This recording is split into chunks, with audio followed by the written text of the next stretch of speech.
Sumber kekuatan atau tenaga dalam manusia. Secara ilmiah, energi tenaga dalam bisa dijelaskan dan dijabarkan.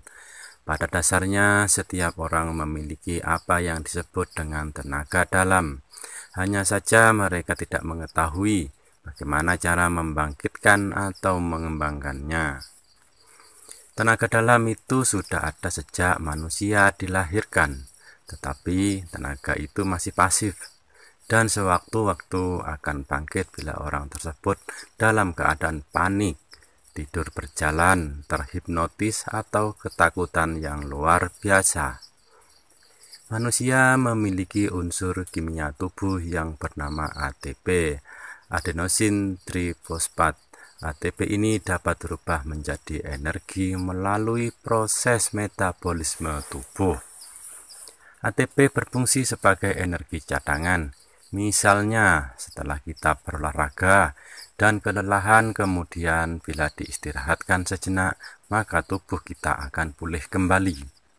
Energi yang dihasilkan oleh ATP dalam keadaan sehari-hari berupa panas tubuh, membantu melancarkan penyaluran adrenalin, menghidupkan kimia tubuh untuk membentuk kekebalan tubuh atau zat antibodi, menghidupkan aktivitas pencernaan, dan menghidupkan semua aktivitas organ dalam tubuh manusia.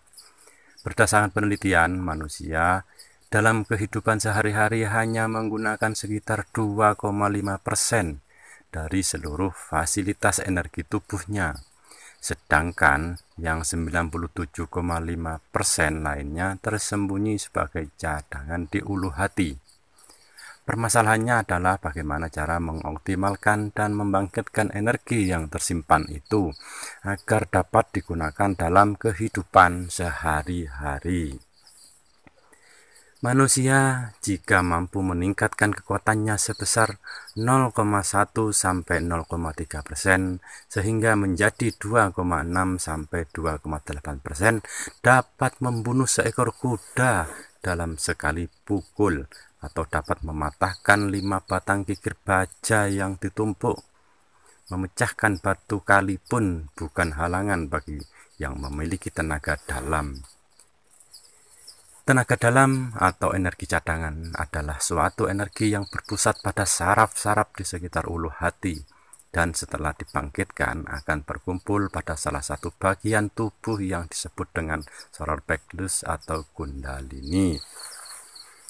Menurut berbagai sumber, kundalini merupakan bagian dari tubuh manusia yang berbentuk 3,5 lingkaran, terdapat di antara tulang ekor dan kemaluan di bawah pusar.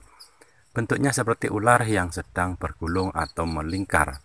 Jadi, dalam hal ini perlu dijelaskan bahwa sumber tenaga dalam adalah ulu hati, bukan solar plexus seperti anggapan orang selama ini. Padahal solar plexus adalah tempat berkumpulnya energi cadangan tersebut setelah dibangkitkan.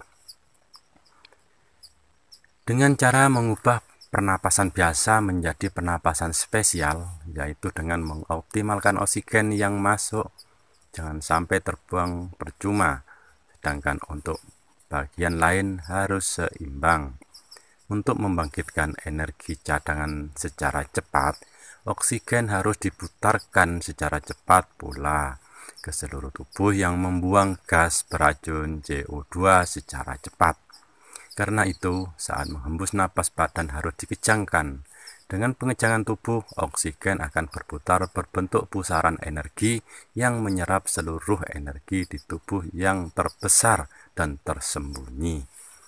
Sedangkan pembuangan gas beracun dilakukan dengan cara membuang napas melalui mulut. Bila kedua hal tersebut dilakukan, maka oksigen yang berputar di dalam tubuh kita adalah oksigen bersih tanpa CO2. Ini salah satu rahasia mengapa orang-orang mempelajari tenaga dalam secara benar selalu sehat dan jarang sakit. Dan fungsi dari tenaga dalam itu sendiri sangat banyak. Di antaranya dapat meningkatkan tenaga fisik menjadi jauh lebih kuat, untuk mempertajam panca indera, untuk membangkitkan indera keenam, untuk menghancurkan benda-benda keras, untuk meringankan tubuh,